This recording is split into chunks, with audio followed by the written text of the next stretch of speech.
ಶಾರದೆ ಆಗಿ ನಿಮ್ಮನ್ನ ಎಲ್ಲರೂ ನೋಡಿದ್ದಾರೆ, ಚೈತ್ರ ಆಗಿ ನಿಮ್ಮ ಸ್ವಭಾವ ಯಾವ ರೀತಿ? ಶಾರದೆಗೂ ಚೈತ್ರಗೂ ಏನೆಲ್ಲ ವ್ಯತ್ಯಾಸ ಇದೆ? ಅಂದರೆ ಬೇಸಿಕಲಿ ನಾನು ಸ್ವಲ್ಪ ಇಂಟ್ರೋವರ್ಟ್. ಅಂದರೆ ಬಿಗಿನಿಂಗ್ ಯಾರ ಹತ್ರನೂ ಮಾತಾಡಲ್ಲ ಅಷ್ಟು ನಾನು. ತುಂಬ ಟೈಮ್ ಬೇಕು ನನಗೆ ಅಡ್ಜಸ್ಟ್ ಆಗೋಕ್ಕೆ. ಅಟ್ಲೀಸ್ಟ್ 5 to 6 months ಬೇಕು ತುಂಬ ಅಡ್ಜಸ್ಟ್ ಆಗಬೇಕು, ನಾನು ತುಂಬ ಓಪನ್ ಅಪ್ ಆಗಬೇಕು ಅಂದರೆ.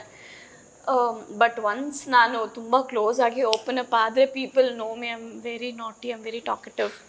ಸೊ ಆ ಥರ ನಾನು ಆ್ಯಕ್ಚುಲಿ 3ನೇ ಮಗಳು, ನಾನು ಕೊನೆ ಮಗಳು. So you can just imagine 3ನೇ ಮಗಳಿಗೆ ಎಷ್ಟು ಪ್ರೀತಿ ಇರುತ್ತೆ, ಹೆಂಗೆ ಸಾಕಿರ್ತಾರೆ ಅಂತ. ನಾನು ಸ್ವಲ್ಪ ತರಲೆ ಕೈಂಡ್ ಆಫ್ ಇದ್ದೀನಿ. ಎಲ್ಲರೂ ಕೂಡ ಈ ಆಡಿಷನ್ ಹೆಂಗಾಯ್ತು, ಈ ಸೀರಿಯಲ್ ಸಿಕ್ಕಿದ ಹೆಂಗೆ, ನಿಮ್ಮ ಫಸ್ಟ್ ಡೇ ಆಫ್ ಜರ್ನಿನ ನೆನೆಸ್ಕೊಳ್ಳೋದಾದ್ರೆ ಏನು ಹೇಳಿ? ಇದು ತುಂಬಾ ವಿಚಿತ್ರ ನನಗೆ. ಆ್ಯಕ್ಚುಲಿ ನಾನು ಚೆನ್ನೈಯಲ್ಲಿ ಶೂಟ್ ಮಾಡ್ತಾಯಿದ್ದೆ. ಒಂದಿನ ನನಗೆ ಸುನಿಲ್ ಪುರಾಣಿಕ್ ಸರ್ ಪ್ರೊಡಕ್ಷನಿಂದ ಕಾಲ್ ಬಂತು, ಈ ಥರ ಸೀರಿಯಲ್ ಮಾಡ್ತೀರಾ? ಶಾರದೆ ಸೀರಿಯಲ್ ಇಲ್ಲ, ಆ್ಯಕ್ಚುಲಿ ಇದಕ್ಕೆ ಮುಂಚೆ ಬೇರೆ ಸೀರಿಯಲ್ ಮಾಡಬೇಕಿತ್ತು. ಈ ಪ್ರೊಡಕ್ಷನ್ ಅವರೇ ಬೇರೆ ಸೀರಿಯಲ್ ಮಾಡಬೇಕಿತ್ತು. ಸೊ ಅವ್ರು ನನಗೆ ಕಾಲ್ ಮಾಡಿ, ಅದು ಉತ್ತರ ಕರ್ನಾಟಕ ಭಾಷೆ ಇತ್ತು, ನಾನು ಉತ್ತರ ಕರ್ನಾಟಕದವಳು. ಸೊ ನಾನು ಅದಕ್ಕೆ ಆಡಿಷನ್ ಎಲ್ಲ ಕೊಟ್ಟು ಅದು ಓಕೆ ಆಗಿತ್ತು. ಬಟ್ ಏನಾಯಿತು, ಆ ಪ್ರಾಜೆಕ್ಟ್ ಟೇಕ್ ಆಫ್ ಆಗಲಿಲ್ಲ.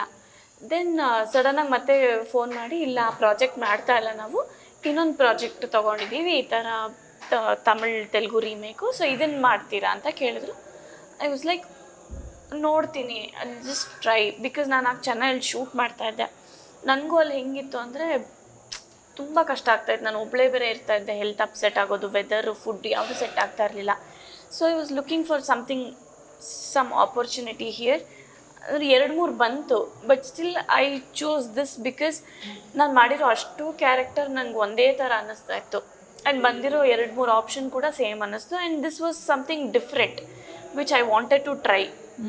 ಸೊ ಹಾಗಾದಾಗ ಜಸ್ಟ್ ಸೆಟ್, ನಾನು ಟ್ರೈ ಮಾಡ್ತೀನಿ sir, I am not sure because ಅಷ್ಟು ಮೆಚ್ಯೂರಿಟಿ ನಾನು ಕ್ಯಾರಿ ಮಾಡಬಲ್ಲೆ ನಾವು ಸ್ಕ್ರೀನ್ ಮೇಲೆ ಅನ್ನೋದು ನನಗೆ ಗೊತ್ತಿಲ್ಲ. So set I try, if it's okay, if it works out will go with that ಅಂತ ಹೇಳಿದೆ. ದೆನ್ ಆಡಿಷನ್ಗೆ ಬಂದೆ. ಆ್ಯಕ್ಚುಲಿ ಡೇಟ್ ಇರಲಿಲ್ಲ, ತುಂಬ ಸರ್ಕಸ್ ಮಾಡಿ ಒಂದು 2-3 ತಿಂಗಳು ವೆಯ್ಟ್ ಮಾಡಾದ್ಮೇಲೆ ನಾನು ಇದಕ್ಕೆ ಲುಕ್ ಟೆಸ್ಟಿಗೆ ಬಂದಿದ್ದು. ಲುಕ್ ಟೆಸ್ಟಿಗೆ ಬಂದೆ, ಎಲ್ಲ ಓಕೆ ಆಯಿತು. Then all of a sudden call ಮಾಡಿ, ಓಕೆ ಆಗಿಬಿಟ್ಟಿದ್ದೀರಾ, ಸಡನ್ನಾಗಿ ಶೂಟಿಗೆ ಹೋಗಬೇಕು ಅಂತ. ನಾನು ಅಲ್ಲಿ ತಮಿಳ್ ಪ್ರಾಜೆಕ್ಟ್ ಕೂಡ ಮಾಡ್ತಾಯಿದ್ದೆ. ಅವ್ರಿಗೆ ಹೇಳಿದ್ದೆ ನಾನು ಬಿಡ್ತೀನಿ, ಬಟ್ ಈಗಲೇ ಬಿಡ್ತೀನಿ ಅಂತ ಹೇಳಿರಲಿಲ್ಲ.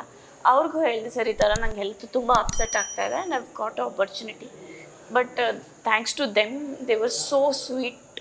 ದಟ್ ಪ್ರೊಡಕ್ಷನ್ ಪರವಾಗಿಲ್ಲ, ಐ ಕ್ಯಾನ್ ಅಂಡರ್ಸ್ಟ್ಯಾಂಡ್ ಅಂತ ಅವರು ಬಿಟ್ಕೊಟ್ರು. ಆ್ಯಂಡ್ ಹಾಗೆ ಇವರು ರಿಸೀವ್ ಮಾಡಿದ್ರು ನನ್ನ. So it's going very good right now.